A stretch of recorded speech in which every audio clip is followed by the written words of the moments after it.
There was a time when Prince Harry and Meghan Markle seemed to embody a new era for the British monarchy.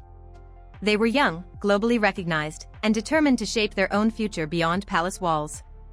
Their decision to step away from royal duties in 2020 was presented as a bold move toward independence, a chance to control their narrative, build meaningful projects, and create a life on their own terms. For millions watching around the world, it was one of the most dramatic moments in modern royal history. But 6 years later, a different conversation has begun to emerge. Not one centered on why they left, but on what happened after they did. Among the voices examining that question is royal author Tom Bower, whose books and interviews have sparked intense debate. Supporters view him as an experienced investigator willing to challenge powerful figures, while critics argue that many of his conclusions reflect personal interpretation rather than established fact. Whether one agrees with his assessments or not, his latest comments have reignited discussion about Harry and Meghan's future. And that raises a fascinating question. Have the Sussexes reached a turning point, or is another unexpected chapter still waiting to unfold? Before we explore that, it's important to separate documented events from opinion. Throughout this documentary, verified facts will remain distinct from the personal views expressed by commentators, including Tom Bower. Because when it comes to the royal family, perception often becomes part of the story itself. And that story is far from over. When Harry and Meghan announced their departure from royal duties, the decision wasn't simply about changing careers. It represented a complete transformation of identity. For decades, royal life had provided structure, visibility, and purpose. Outside the institution, everything would depend on their own ability to create opportunities. Initially, the future appeared exceptionally promising. Major media partnerships followed, including high-profile agreements with Netflix and Spotify.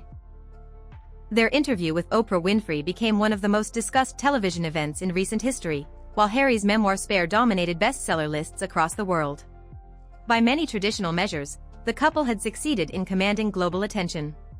Yet attention and long-term sustainability are rarely the same thing. Several business partnerships eventually concluded, and industry observers began asking whether the Sussex brand could continue generating projects at the same pace. Tom Bower argues that these developments reveal deeper challenges. That interpretation remains his opinion. What is confirmed is that some major entertainment agreements have ended, leading analysts to debate what comes next for the couple professionally. For public figures whose influence depends on remaining culturally relevant, every project carries enormous expectations. And with every ending comes pressure to produce something even bigger. That pressure would soon extend far beyond television and publishing. Success in California was never expected to rely on media deals alone. Harry and Meghan also positioned themselves as advocates for charitable causes through the Archewell Foundation, continuing a tradition of public service associated with royal life. Like many modern charities, Archewell has faced administrative scrutiny over time. One widely reported issue involved its registration status in California after required filings were delayed. Public records later showed that the matter was resolved after the necessary documentation and payments were submitted. Even so, the episode generated headlines that critics quickly seized upon.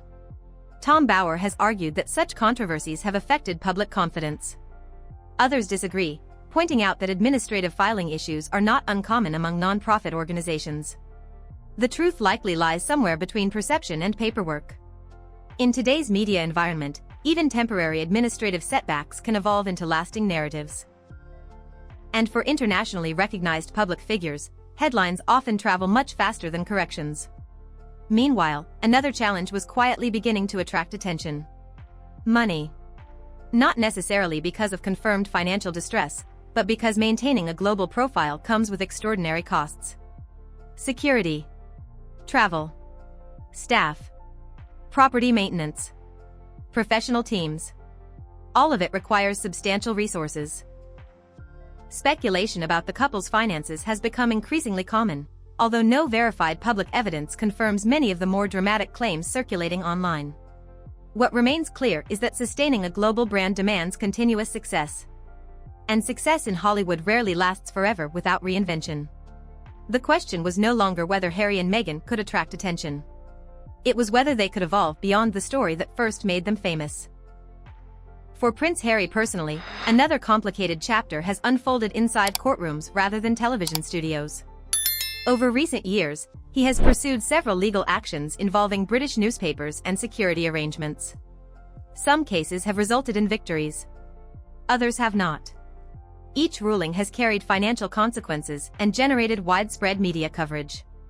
Tom Bower believes these legal battles have placed increasing pressure on Harry's reputation. That is his assessment. What is undeniable is that lengthy litigation demands time, energy, and considerable financial commitment. Every court appearance inevitably becomes another headline. And every headline shapes public perception, sometimes more powerfully than the verdict itself. The legal battles also intersect with another part of Harry's public identity: the Invictus Games. Founded in 2014, the sporting competition for wounded, injured, and sick service personnel remains one of Harry's most widely respected achievements. Recent reporting has included discussions surrounding sponsorship and funding challenges, although organizers continue preparing for future events. For supporters, Invictus represents Harry at his strongest. For critics, it raises questions about how closely charitable work has become connected to wider public controversies. Either way, it remains one of the defining parts of his legacy. And perhaps one of the few areas where admiration consistently outweighs division. Yet the greatest challenge may not be financial, or legal, or even professional. It may be relational. Since leaving royal life, Harry's relationship with senior members of the royal family has experienced periods of undeniable strain.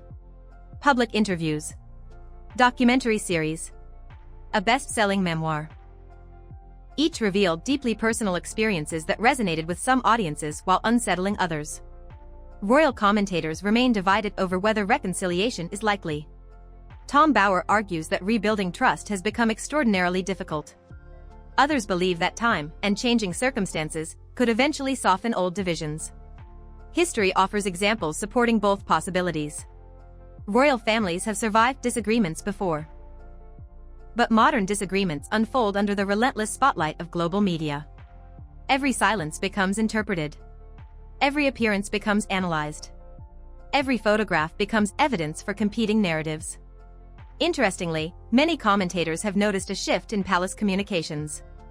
Rather than responding publicly to every allegation or interview, senior royals have increasingly adopted a quieter approach. Whether strategic or simply practical, that silence has changed the rhythm of the conversation. Without public exchanges between both sides, media attention often moves elsewhere. Sometimes saying nothing becomes the loudest statement of all. And in royal history, silence has often proven remarkably powerful. Public opinion, however, is never fixed. When Harry and Meghan first shared their experiences after leaving the monarchy, many people expressed empathy and support. Others remained skeptical from the beginning. Years later, polling and media commentary suggest opinions have become increasingly polarized. Some continue to admire the couple's willingness to challenge tradition. Others believe too much attention has remained focused on past conflicts rather than future achievements. Tom Bower argues that audiences have grown fatigued by repeated disputes involving the royal family. That is his interpretation. Public opinion itself remains far more complicated.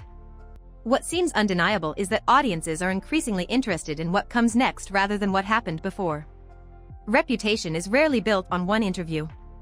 It evolves across years of decisions, projects, relationships, achievements, and sometimes, quiet perseverance. Perhaps that is where the Sussex story now stands. Not necessarily at its conclusion, but at a crossroads.